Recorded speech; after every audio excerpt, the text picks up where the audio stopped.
Sejam bem-vindos ao Primeira Voz, o podcast da Vox to You, Cuiabá Centro, a maior escola de oratória da América Latina. E hoje eu tô com uma convidada muito especial aqui, uma amiga que eu conheço há alguns anos já. A gente trabalhou juntos há aproximadamente uns 10 anos atrás. É a Veridiane Dalben. A Veri eu já sou íntimo, então eu já vou chamar por Veri. A Veri, ela é engenheira civil. A gente trabalha juntos nesse processo há alguns anos, desenvolvendo vários projetos e parcerias com a Sonari. E é um prazer receber a Veridiane aqui hoje. Ela é aluna da Vox, então estou muito feliz de tê-la aqui hoje com a gente. E aí eu quero que a Veri se apresente, Veri. Se apresente aqui para o público, fale quem é a Veridiane, qual que é a área de atuação. Conta um pouquinho para a galera aí sobre a Veridiane. Oi, Lucas, obrigada pela apresentação. Também estou muito feliz de estar aqui com você hoje, no meu primeiro podcast. Obrigada. Meu nome é Veridiane Dalben, eu sou engenheira civil e engenheira de segurança do trabalho. Eu atuo na engenharia já há 11 anos, em 2026 eu fecho 12 anos de engenharia. Eu atuo também na área de perícias com a Justiça Federal, já tenho mais de 150 perícias com a Justiça do Mato Grosso. E tenho um escritório voltado para a área de projetos e regularizações fiscais de obras. Eh, de de todo esse processo eu já participei, desde a parte de construção, regularização, fiscalização. Fiscalização foi onde a gente se conheceu, na parte da fiscalização de obras. E meu escritório hoje, a base dele é em Cáceres, mas eu atuo no todo o estado do Mato Grosso e também na parte de assessoria de obras, na assessoria fiscal de obras, também fora do estado do Mato Grosso. Legal. E a ideia aqui hoje, Veridiane, é a gente ter um bate-papo descontraído, conversar sobre regularizações de obra.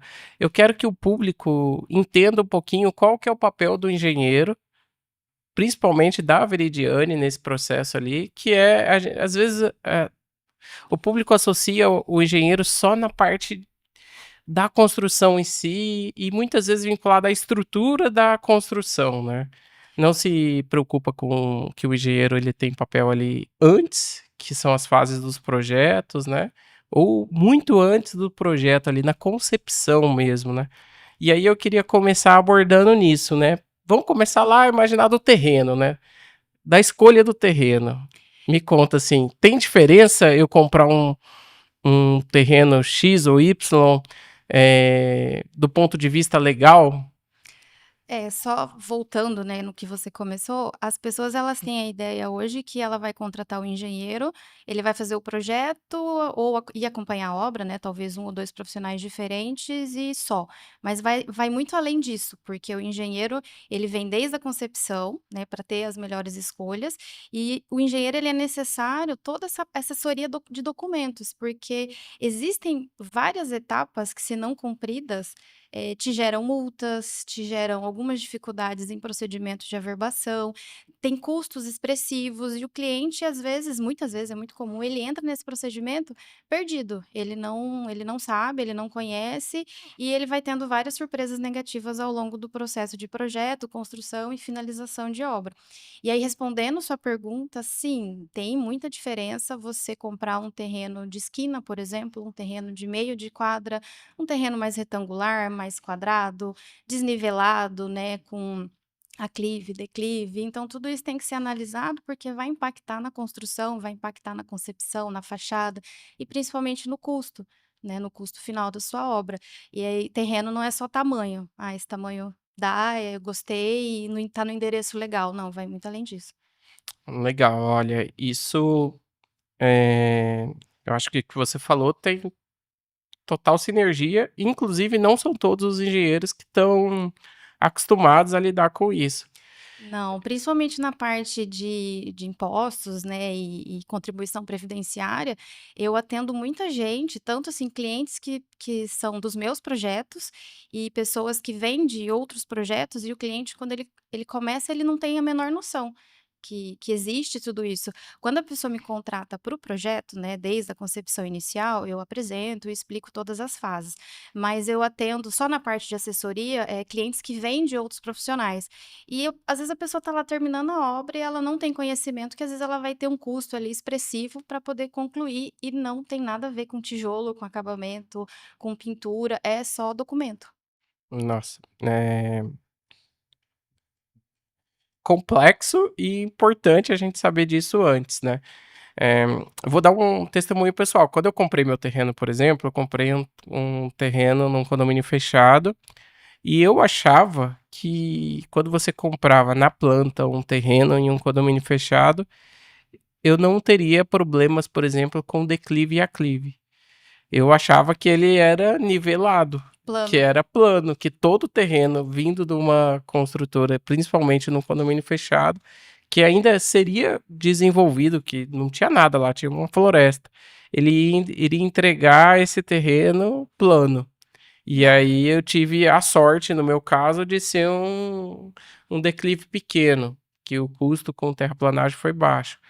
Mas assim, eh, uma pessoa hoje, então, um leigo que tivesse eh, interessado em comprar um terreno, eu acho que ele poderia começar antes de fazer a aquisição, contratar uma assessoria para verificar se aquele terreno vai atender aquela necessidade daquela família. Ele pode, tanto ele pode quanto hoje é um serviço que eu tenho na minha carteira. Eu tenho pessoas que se interessam em fazer o projeto comigo e antes de definir o terreno, eles me procuram.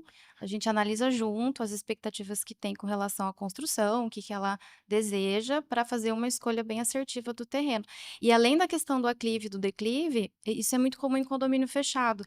A posição, às vezes você tem o seu terreno perto de uma rotatória, e aí ele fica bem recortado. Tem os condomínios fechados, eles têm regras mais específicas do que um terreno fora, né, um terreno, um loteamento aberto.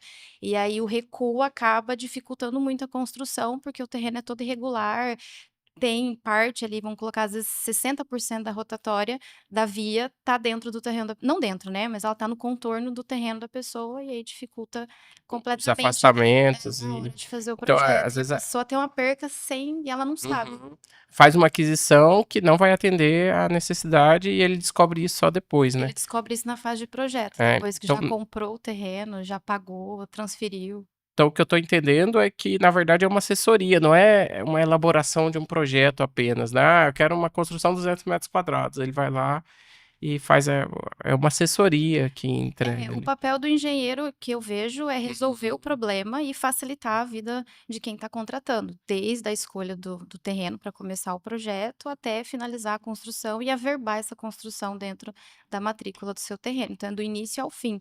Não é só fazer o projeto e acompanhar a obra. Tem todo um conteúdo em volta disso, que é complexo, é trabalhoso, e se a pessoa não estiver por dentro, pode gerar prejuízo. E hoje você consegue, olhar dentro da sua carteira, assim, e saber, eh, quem é teu cliente. Eu gosto muito do papo empreendedor, assim, sabe, de entender um pouco esse empreendedorismo, entender por que que a Veridiane abriu o escritório de projetos lá em Cáceres, e aí eu vou dar depois a gente vai puxar um pouquinho isso aqui juntos. Eu gosto muito dessa veia empreendedora, mas entender hoje o cliente da Veridiane é mais engenheiros, como o Lucas, que contrata a Veridiane para fazer N serviços, né? Fiscalização, projeto, regularização, ou é o cliente final? Hoje você tem uma porcentagem assim de. Hoje, digamos que está 60-40, 60% é o cliente final que me contrata, Uhum. né, para resolver, toda essa questão, e 40% consultoria com as empresas e com os outros profissionais para poder auxiliar. Fazer essa É, subcontratação, vamos dizer tanto assim. que hoje eu presto assessoria para construtoras relacionadas à parte de regularização de obras, né. Eu Uhum. tenho construtoras até em Cuiabá, fora de Cuiabá, dentro do Mato Grosso, fora do Mato Grosso, que eu faço assessoria para auxiliar na regularização dos imóveis, em casos que a construtora constrói para vender ou os imóveis da própria construtora, então eu tenho essa prestação de serviço também. Legal, tá, então agora tô conseguindo, assim, ter visualizar um pouco mais sobre essa consultoria. E o público leigo, assim, né, quero construir a minha casa.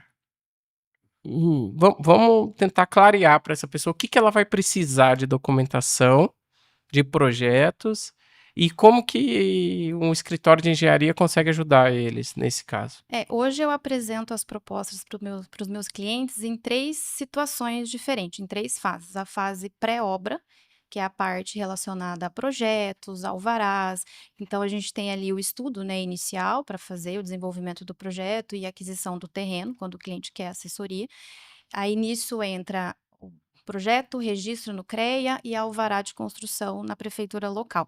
Em casos de financiamento, aí tem também toda a documentação voltada para o banco, que seriam planilhas orçamentárias, cronograma, que o engenheiro do banco fará a análise, então junta, e acrescenta essa documentação.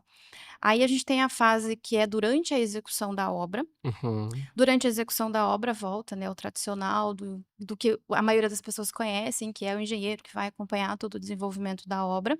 E a gente tem o pós-obra, que aí vem a maior parte dos gastos e documentos.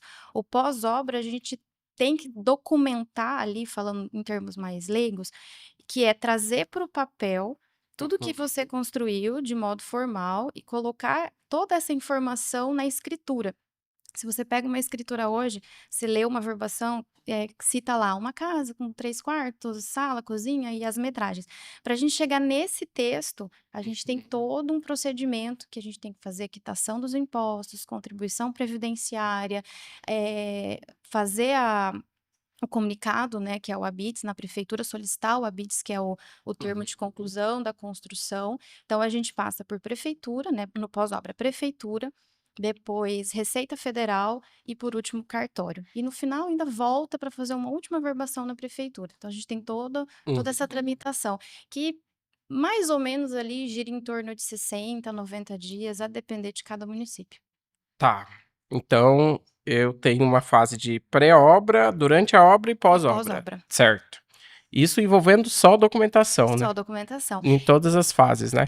Então, o tradicional ali, a pessoa quer construir a casa dela, ela vai contratar, vai fazer os estudos iniciais, elaborar todos os projetos, e ele vai receber uma pasta com esses projetos e vai tirar o alvará de obras, é isso. O primeiro o documento que ele precisa para iniciar a obra seria o alvará da execução da obra. São 2 documentos, o registro da obra no CREA, né, Certo. no Conselho de Arquitetura, né, que o CREA é o Conselho de Engenharia, e Uhum. o alvará, que é a liberação, é a autorização para construção na prefeitura do município. Certo. Isso eu tô falando de uma obra residencial, né? Quando é uma obra comercial, ainda envolve outras licenças, né? Às vezes ambientais, bombeiro. Mas uma obra residencial a gente É mais simples. conseguiria resumir ao alvará de execução de obras da prefeitura. Isso. E esse alvará ainda está até em discussão aqui, pelo menos na prefeitura de Cuiabá, desse alvará automático ou de diminuir esse prazo. Fazer um alvará Mas simplificado. mas em todos esses processos, mesmo de forma simplificada, ele precisa Ele precisa contratar o escritório de engenharia para auxiliar ele. para fazer a documentação. Tá, certo. Contratou, fez a execução, iniciou, tá com o alvará, vai contratar A construtora a construtora X ou Y ou o pedreiro. Qual que é a diferença entre ele contratar uma construtora para entregar a obra dele ou ele contratar o pedreiro? Onde que muda ali nesse processo de documentação? Em termos de documentação, né, vamos excluir a parte de engenharia ali básica construtiva, que a construtora vai fazer as tomadas de decisões mais assertivas, porque tem um profissional acompanhando, diferentemente do pedreiro. Excluindo isso aí, só especificamente na parte de documentos, ainda tem que ser analisado, porque eu já peguei muitos contratos que vieram de construtora, em que a construtora ela ficou ela tirou dela a responsabilidade de fazer a quitação de imposto e contribuição previdenciária, ela repassa isso para o cliente. Das pessoas que trabalhavam na Das obra. pessoas que trabalhavam na obra. Então ela faz um contrato que é o mais comum de todos os clientes que eu já trabalhei, assim, 95% foi assim, que a construtora ela faz o fornecimento, né, de tudo que for necessário, material e mão de obra, mas a questão dos impostos e contribuição previdenciária, ela repassa a despesa para o cliente, aí seria uma despesa adicional. Certo. Então Então tem ele que ter cuidado nesse isso. contrato também. Tá. E qual que é a vantagem dele contratar essa assessoria? Isso que eu preciso entender, assim, porque, ó, eu tô me imaginando como leigo, tá? Eu tô lá na minha casa, vou construir minha casa, eu quero mais barato. Geralmente eu vou contratar um mestre de obras e vou contratar um engenheiro para fiscalizar aquele mestre de obras e eu vou achar que eu tô tranquilo. E no final eu sei que tem uma surpresa. Porque, por coincidência, eu também trabalho na área de engenharia. Mas eu sei que existe uma surpresa no final que é os encargos, né? Fora o risco trabalhista, enfim, envolvendo. Mas sem essa parte jurídica ali, qual que é a vantagem de eu contratar o escritório de assessoria nessa execução da obra, independente da questão técnica, né? Que é quem vai acompanhar ali a qualidade da obra em si, né? Se os materiais estão aplicados corretamente, se eu vou ter problemas de infiltração, de instalações diversas, da parte de documentação, assim. A vantagem de contratar uma assessoria é que, além de você evitar essas surpresas negativas, né, você consegue antecipar com relação a tudo que vai ser necessário, você consegue gerar economia. Porque tudo que você faz, um preparo, você tem um custo menor. Hoje, dentro desse processo residencial, o item mais caro, mais expressivo, é o INSS, que é a Contribuição Previdenciária dos Trabalhadores. E se você tem essa assessoria, você consegue reduzir. Você, dentro da Receita Federal, né, que se essa despesa é paga para a Receita Federal, você consegue reduzir, né, o valor a ser pago. Tem no sistema da Receita uma possibilidade para isso. Você tem que se enquadrar em alguns parâmetros. Então, você já se prepara para isso. Então, é possível fazer essa redução. E se você tem essa assessoria ao longo da obra, você consegue reduzir ainda mais. Porque são dois cenários, são duas possibilidades de INSS. Você você tem que terminar a obra com o seu INSS quitado. Eu falo INSS porque é o item mais expressivo, né, dentro Uhum. dos custos finais de obra. Dentro dos 2 cenários, você pode fazer a quitação no final da obra, quando você conclui, você paga tudo de uma vez, tudo que ocorreu ao longo da obra, ou você pode fazer o pagamento ao longo do desenvolvimento da sua obra. É possível gerar economia nos 2 processos, mas quando você paga ao longo da obra, a economia é maior. Então, se você conhece essa informação, se você tem um profissional que vai te auxiliar com isso, você já começa a sua construção já preparado para isso e gera uma economia. Fazendo uma comparação, até uma obra que eu finalizei recentemente, a documentação, só no valor da economia, só nos percentuais de economia, você consegue aumentar em 10% a economia se você fizer ao longo da obra, Hum. do que você chegar e fazer a quitação toda de uma única vez no final da construção. Tá, vamos traduzir isso aí pra galera aí. Qual me dá um exemplo prático aí, uma casa de 100 metros, 200, enfim. Qual que é a diferença dele fazer o pagamento sem a consultoria lá no final, ele foi lá e gerou lá com a guia no final, ou ele fazer com a consultoria durante o processo convencional, o correto, vamos dizer assim, durante a obra. O processo de economia, ele te permite reduzir em até 60%, em média, o valor do INSS. E Uhum. se você desenvolver isso ao longo da obra, realizar os pagamentos ao longo da obra, esse coeficiente de economia pode chegar até 70, 72%. Tá. Então eu posso reduzir no final, justificando ali as despesas e economizar até 60, e se eu fizer no decorrer até Até 70. 70%. Mas e isso em número, assim, Números, me dá aí, eu vou me pegar dá. minha cola aqui, Pode ser, me que dá, eu tenho uma dá uma cola. ideia, eu quero ter uma ideia. Uma casa, eu tô construindo agora, galera, uma casa inclusive vai estar à venda em breve, de, Eu vou sei lá, 200 metros quadrados, eu vou pegar um exemplo aqui de 250 metros. certo? Hoje, o INSS para uma casa, né, desse porte, ele estaria em torno de R$ 34.000. Entendi. Se eu for lá no final, do jeito tradicional, gerar guia, vai me dar 34 mil trinta e reais, quatro mil reais de INSS. certo? Se a gente trabalhar num procedimento de redução, a gente conseguiria chegar com um processo ali de 60, 62% de economia, fazendo em parcela única no final da obra, e de Hum, 70, 72% de economia ao ao decorrer da decorrer. obra. Mas uma coisa também, para não assustar quem está pensando em construir, que esse Uhum. valor, né, de R$ 34.000, é, as edificações, elas possuem classificações. A gente tem Certo. classes de padrão residencial, comercial, enfim. No Uhum. residencial é dividido em área, por exemplo, até 100 metros quadrados a gente tem um coeficiente de cálculo. De 100 a 200 outro, então são intervalos de 100 metros até chegar aos 300, de 300 para frente fica um pouquinho diferente.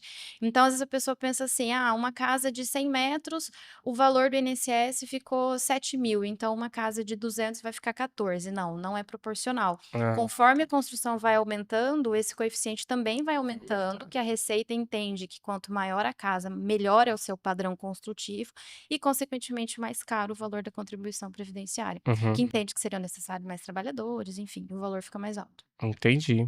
Tá, faz sentido, né?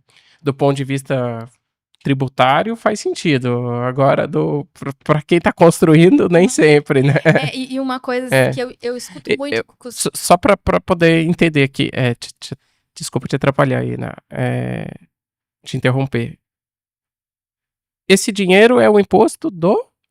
Não é imposto, é contribuição previdenciária, INSS. Esse valor que eu simulei aqui é contribuição previdenciária. É o INSS que todo empregador, né, Isso. recolher. É para garantir os tributos referente aos trabalhadores que participaram daquela obra. É garantir que aquela obra, as pessoas que trabalharam ali, tiveram a contribuição previdenciária recolhidas. É isso. Só que se você faz de forma simplificada no final da obra, que daria esse valor maior, você não vincula nenhum trabalhador. Entendi. Você vai fazer uma contribuição genérica, aleatória, e isso vai para os cofres públicos. Entendi.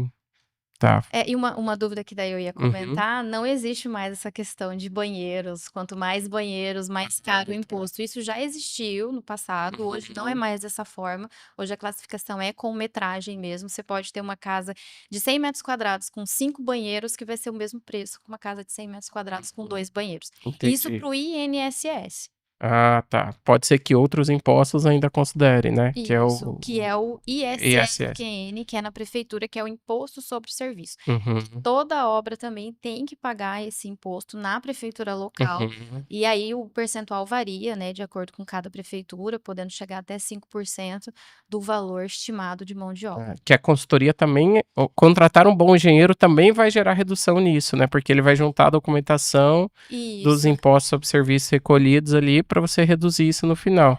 Dentro da minha carteira, eu também auxilio nessa questão para ajudar a validar a documentação para você, quem sabe, né, se você juntar toda a documentação, você ficar isento do ISSQN. Na verdade, não é que você fique isento, se você atingir determinadas situações ao longo da obra, você apresenta esse dossiê no final e aí você também fica livre de Entendi. mais Então, quem for organizado tem economia. Essa uma obra de 250 metros, quem for organizado e tiver uma assessoria de qualidade, economiza facilmente R$50.000.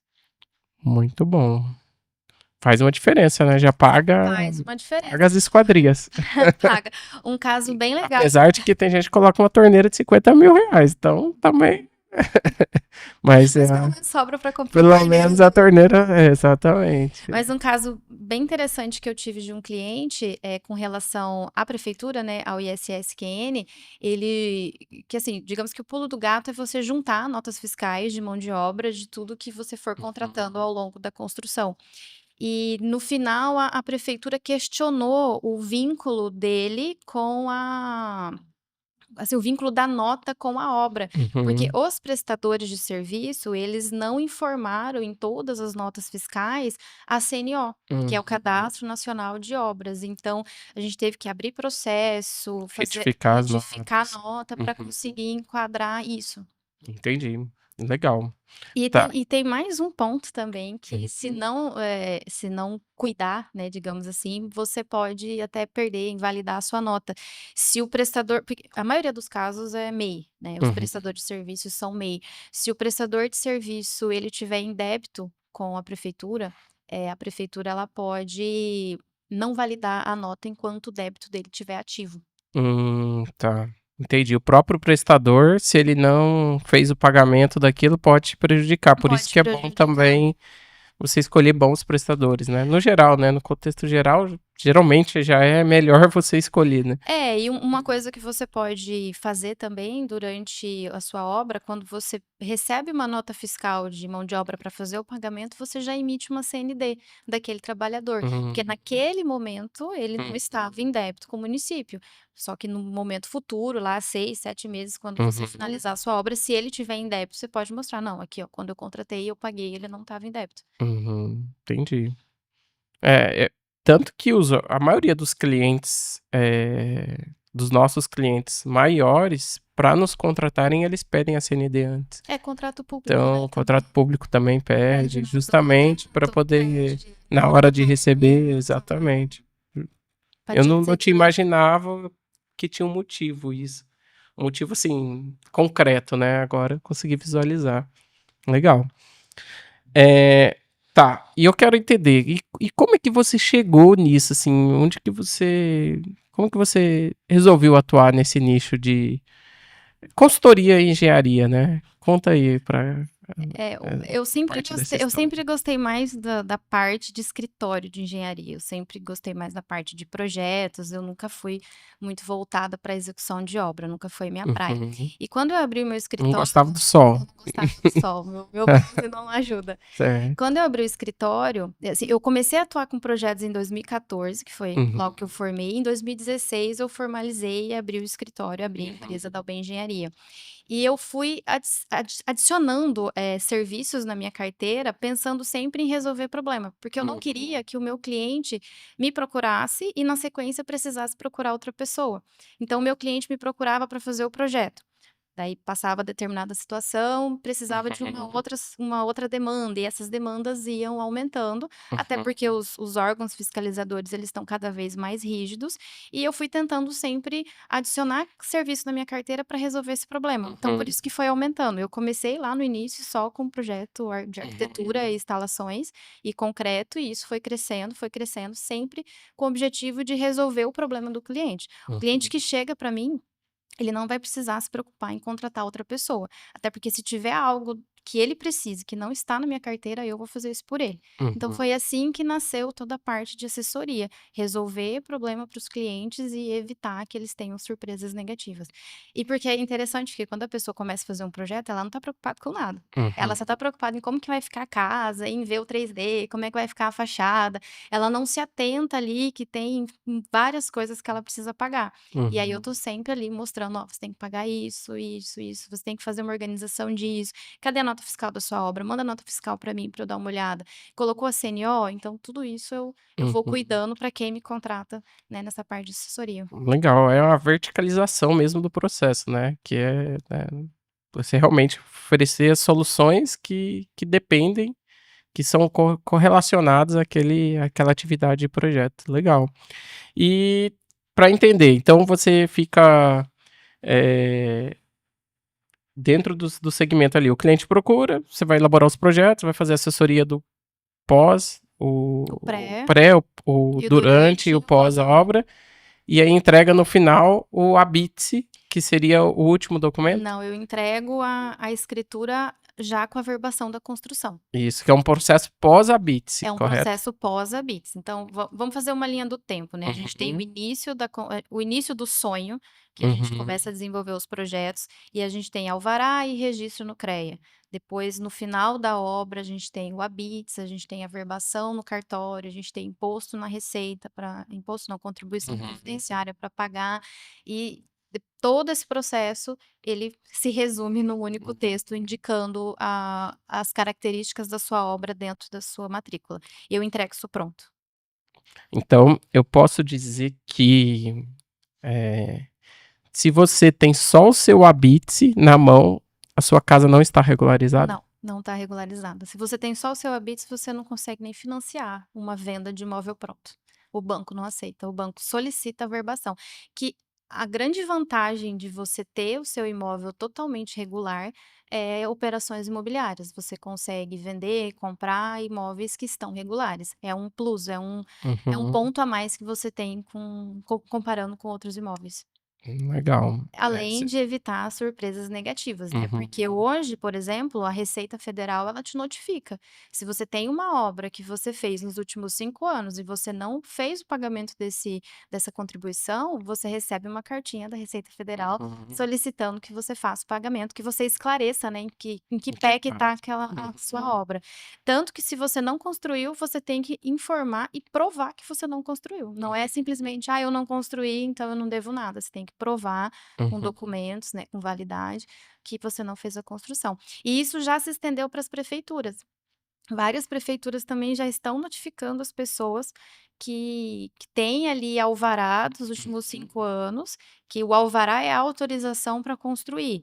Não garante que você construiu, mas a prefeitura já entende que você tinha a intenção de construir. Então ela também te questiona com relação ao ISS-QN para você fazer o não pagamento. Então assim, hoje como, os sistemas, né, são todos digitais, está tudo conectado, Integrado, né? uma hora a conta chega. Então você pode construir hoje e achar que não precisa pagar nada, que Uhum. você, né, vai passar despercebido, mas a conta chega e chega com uma cartinha não muito amistosa da Receita Federal. É, imagino.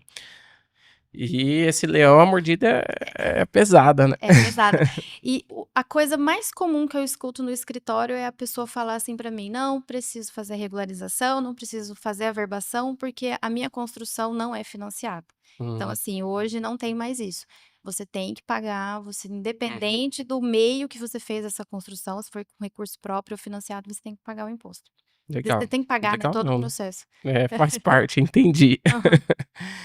Tá. E aí, além desse todo esse processo, você ainda atua na área de perícias. Como é que funciona essa questão da perícia? Hoje eu sou cadastrada, na verdade sou cadastrada desde 2015 na Justiça Federal do Mato Uhum. Grosso, especificamente, assim, principalmente em Cáceres, Uhum. e eu atuo nas perícias relacionadas principalmente a vícios construtivos. Tá.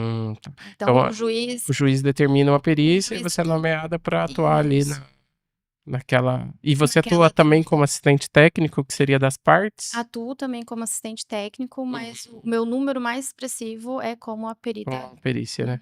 perita Ah, legal. principal. E aí você responde os quesitos que são Isso, faz questionados pelas análise e partes, que identificação, vai responde todos os quesitos, porque o perito ele é o olho do juiz, né, então eu vou até o local, uhum, verifico a demanda, verifico qual que é o questionamento, qual que é a problemática e apresento ali os questionamentos de ambas as partes para o juiz conseguir uhum. seguir os passos e tomar a decisão dele. Legal. E é interessante isso, porque você com solução de projeto e atuando na perícia, você acaba trazendo para os projetos a experiência do é, Eles se complementam, né, sim. tanto a parte da perícia, ela me dá munição para ter um projeto melhor e o conhecimento de projeto me dá munição para fazer uma perícia melhor. Você vai aplicando as boas práticas Uhum, e verificando se está tudo na norma, né. isso. Interessante. E hoje, assim, conta pra galera hoje, assim, qual que é o projeto que a Veridiane, assim, salta os olhos, que ela trabalhou nesses 11 anos? 11 anos. 11 anos, né.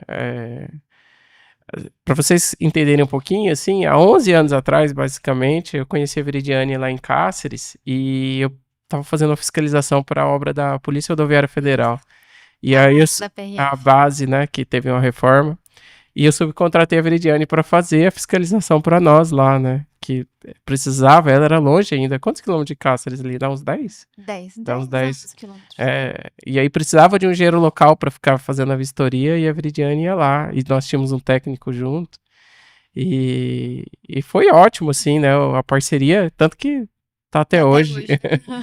E aí eu quero entender, assim, nesses 11 anos, assim, conta assim, o que que saltou os olhos, fala, nossa, que legal. Porque assim, eu tenho 14, né, e tenho inúmeras obras aqui que eu posso compartilhar, mas tem uma ou outra que assim a gente fala, nossa, Me desafiou. sobrevivi, né. Tem um ditado, né, que obra, pra quem, isso não vale pra quem tá mais de 5 anos no mercado, eu falo que 5 anos é o tempo. Quem sobrevive depois de 5 anos é difícil, a não ser que ele não queira mesmo, né, continuar. Mas tem um ditado aqui no mercado que fala que obra não se conclui, né? Ela se abandona. Mas eu quero saber a obra que o escritório aí concluiu, né? Um projeto, assim, né? É porque às vezes também a gente faz projetos incríveis e eles não saem do papel, né? Isso pode Isso é acontecer, muito faz comum, parte, é. faz parte. Mas assim, algo que você conseguiu acompanhar, que tá numa fase ou que tá em construção. O projeto que eu tenho para mim hoje que foi mais desafiador foi um projeto de um contrato público que eu Certo. desenvolvi em 2024. Entreguei ele em dezembro de 2024 e era assim, a edificação em si não era tão grande, ela tem dos 2.300 metros quadrados, mas Grandes. envolvia muitos projetos, Uhum. então tinha uma gama muito grande de projetos, muitos profissionais, foi assim, até então, né, até 2024 foi o maior projeto que a Dalben Engenharia pegou, que era um contrato totalmente nosso, então a gente que subcontratou quem foi necessário. Então esse foi o projeto mais desafiador, né, que foi um projeto para a cidade de Lucas do Rio Verde, Ah, através legal. de um contrato público. E a demanda de serviço também que foi muito desafiadora foi com a Justiça Federal, que foi em 2023 e 2024, que foram as perícias envolvendo edificações populares e a Caixa Econômica Federal, porque era um número muito grande de edificações e todas elas foram vistoriadas, não foi feita vistoria por demanda, então eu fui em todas as casas.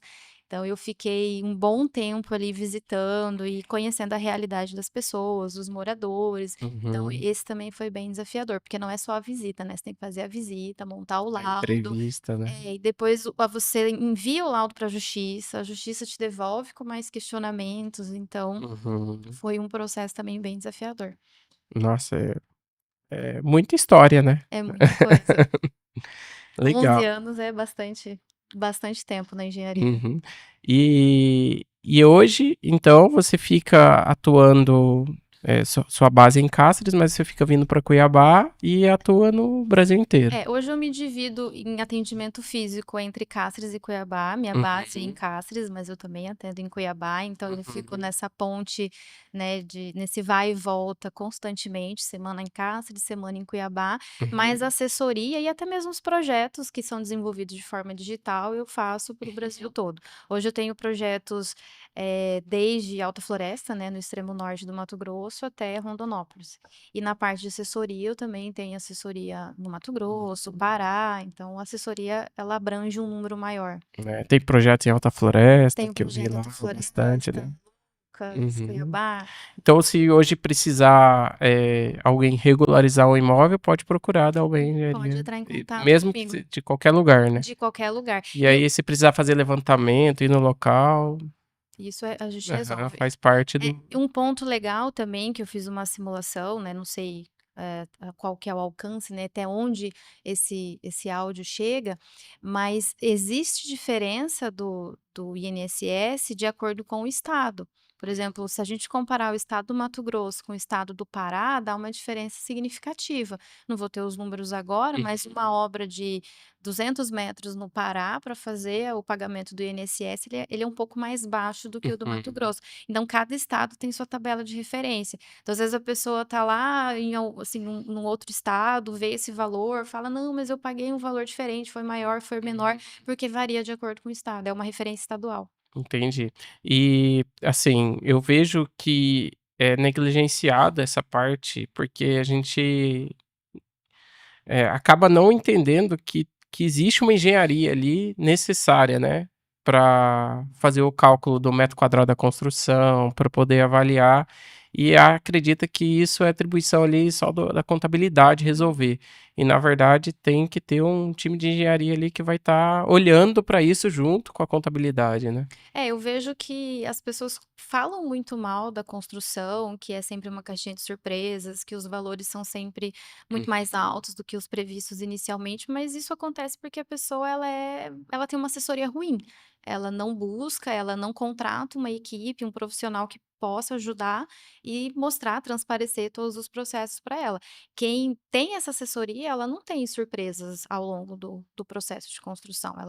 Ela já conhece todas as etapas. Ela pode se assustar com os valores, mas ela não é uma surpresa. Ela já Uhum. tinha um pré-conhecimento disso. Eu vi um corte recente que acontece muito na construção, até acho que foi a Maíra Cardi, esposa do Thiago Negro, falando que uma arquiteta até de Cuiabá tinha passado um preço para ela e um prazo de execução de obra. E ela não gostou, achou que era um prazo muito longo, achou que o preço estava muito caro. E ela divulgou recente que ela contratou o mais barato, que prometeu entregar em menos tempo. E isso não aconteceu. E isso é uma prática de mercado enorme, né? Que é o pessoal acaba prometendo um prazo impossível de se cumprir, preços inexequíveis, que é impossível de se executar, e aí no final fica o dobro do valor que realmente deveria ser. A pessoa ela também, ela precisa de um filtro inicial ali de Desenvolver entender, consciência de que isso é de importante, entender né? que alguns profissionais, infelizmente, vão passar para ela o que ela quer ouvir, tanto de Uhum, preço quanto de prazo. Então, ela também, assim, com uma boa assessoria, ajuda ela a fazer esses filtros. Eu já tive clientes também que passaram para mim valores completamente impossíveis de ser praticados com os projetos. E se o cliente embarca nessa ou não, já é responsabilidade uhum, dele. Ele já teve ali a, a ideia inicial com a assessoria de que era um pouco diferente. uhum. Então hoje também você, como é verticalizada a construção, você não faz a construção, mas você dá um norte, indica Sim, para aquela pessoa, faz a avaliação da proposta da construtora, para verificar se está dentro, enfim. ajuda a pessoa a entender Uhum. os custos, se realmente são praticados ou não, se é possível ou não. É. E você acha que tem alguma forma da gente criar essa conscientização no público geral de que não adianta, que é uma ilusão, de que se ele fizer esse investimento é, vai dar algum problema? Você vê alguma solução assim a médio prazo, pelo menos, de criar essa conscientização? Difícil. É que assim, eu vejo que o cliente ele se apega muito ao que ele quer ouvir, Uhum, principalmente em valor de construção, eu vejo isso com algumas pessoas. Ela se fecha, que a uhum, gente brinca, né, que de engenheiro e médico todo mundo é um pouco, a pessoa uhum. ela coloca na cabeça dela que ela vai conseguir, que fulano Conseguiu. construiu de forma, né, mais barata, com valor reduzido. Mas às vezes o fulano nem tinha um controle de gastos, ele nem sabe exatamente o que Nem que ele construiu, gastou, só exatamente. passou uma informação despedaçada para frente, Mentirosa, muitas vezes. mentirosa, e Uhum. a pessoa acredita, se apega naquilo e vai embora. Eu acho que a pessoa ela tem que ter ali um senso crítico inicial para começar a filtrar melhor o que chega, né. Eu tenho uma esperança de que, por exemplo, E profissionais como você aqui, que está disposta a falar, a se expor e mostrar isso, e a gente demonstrar. São 11 anos de experiência, apesar de não aparentar, né? É um tempo de experiência e você conseguir comprovar isso. E eu acho que é a única forma, sabe, da gente criar a consciência das pessoas é mostrar isso através da informação. É muito difícil, eu concordo. O cliente ele sempre quer ouvir, ele quer ele seguir quer com o que seguir. ele deseja acreditar ali. Muitas vezes eu tive que falar para o cliente que ele estava me pagando para falar o que ele precisava ouvir, não o que ele queria ouvir. É até às vezes rude ou uma comunicação mais impositiva, né? A gente fala muito na Vox sobre comunicação, onde você não pode ter a comunicação violenta, né? Que eu Sim. não, mas eu também não posso ter uma comunicação passiva. Eu tenho que ser assertivo, eu tenho que ter uma comunicação que realmente transmita aquilo. E aí é muito difícil isso, porque o cliente está acostumado a fazer errado sempre. É porque o E, cliente te enxerga como um vendedor, e eu acho que é aí e que tá errado. Você não é um vendedor, você é um técnico que tá auxiliando ele em exatamente. todo o procedimento. Acho que a gente às vezes está valorizando demais, né? Aquela, tipo, Sim. está como se você. Pode ser. É, Não sei qual a ele te importância. olha num ponto como É, vendedor, no sentido que você tem que reduzir preço, que é. você tem que, mostrar opções mais baratas, nesse ponto, né. Uhum. E não que você é um técnico e que você tem que mostrar a realidade da situação. Um- um- no começo, como a gente tinha dificuldade de transmitir a autoridade, né? Sabe o que eu fazia? Que achava que era. E funcionou por um tempo. Era resultado em cima do desempenho. Então, assim, você tem um orçamento de tantos milhões para fazer aquela obra, eu vou cobrar 5% do valor da economia, um exemplo. hipotético aqui. E aí a gente trabalhava em cima daquela economia. Então eu pegava, revisava todos aqueles projetos para poder entregar a economia para aquele cliente. Foi uma forma da gente conquistar espaço, né? Conforme vai passando o tempo, você não precisa mais ficar provando isso, porque você construiu uma autoridade. Mas é uma boa forma, acho que para quem está começando, de você mostrar o teu trabalho, né? Não tirar talvez essa visão de vendedor para alguém que está entregando solução mesmo. É, porque quando você olha na internet, né, o Instagram, que é um grande meio de comunicação, tem muita gente boa, mas também tem muita gente ruim fazendo propaganda enganosa desses procedimentos. Sim. Coisas que não são possíveis, coisas que são impraticáveis e tá divulgando e às vezes o cliente se apega nisso e aí gera toda essa confusão. É difícil, né? E assim, é, é muito comum, né, ter, né? Eu vejo propaganda no Instagram, de engenheiro prometendo É. construir sem investimento inicial, sem dinheiro, sem precisar pagar projeto, sem precisar pagar consultoria, que ele vai dar um jeito de aprovar. E a gente sabe que não dá certo, que Com relação à Receita Federal também tem muito isso, tem propagandas na internet que falam que você consegue economizar até 90%, até 85%, e é uma coisa bem difícil, porque a uhum, receita ela é declarativa, então você vai uhum, lá e você presta as informações, não vai ter nenhum sistema falando lá para você no momento que você está fazendo o procedimento que está certo ou que está errado, mas em algum momento você pode passar por uma auditoria. E se você classificar a sua obra errada, informar a sua obra de forma que não condiz com a realidade, você pode ser penalizado por isso depois. e o duro é você querendo economizar aí um valor de consultoria, sei lá, vou chutar aqui R$ 2.000 e depois receber uma multa de 40. Sim, que E acontece. então é uma coisa que a pessoa tem que ter consciência mesmo, que não adianta, né? É, uma boa consultoria hoje, o valor é bem inferior ao que vai ser gerado de economia. Então isso já já A justifica por si, consultoria né? ela se paga, né, ela se paga e deixa um bom lucro para o cliente ainda. Então não tem por que não contratar, né? Agora, devolvendo a pergunta para você, o que que você acha que poderia ser feito na ideia de melhorar essa visão do cliente, de ter mais consciência?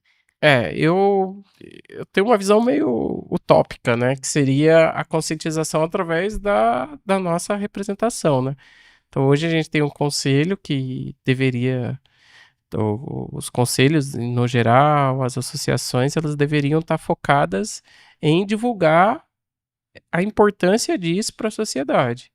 Então, hoje nós pagamos taxas, né, e anuidades, o cliente também paga, você paga uma RT toda vez que vai ter uma obra, esse custo é transferido para o cliente, e a associação e os conselhos, eles têm o dever institucional de promover isso, de mostrar essa importância, e eu vejo pouca representatividade, a gente não se sente, pelo menos eu não me sinto bem representado, vamos dizer assim. Então, acho que um caminho seria esse, a divulgação do trabalho de uma maneira mais ampla, né? Então, acho que um papel dos conselhos deveria ser esse, essa divulgação dessa importância. E o segundo é a conscientização através da educação, né? Acho que noções de engenharia deveria estar lá no ensino médio, sabe? Assim como de economia, Contabilidade. contabilidade, a engenharia também deveria estar lá, né? Então, sei que se estuda física e matemática, mas num conceito muito teórico.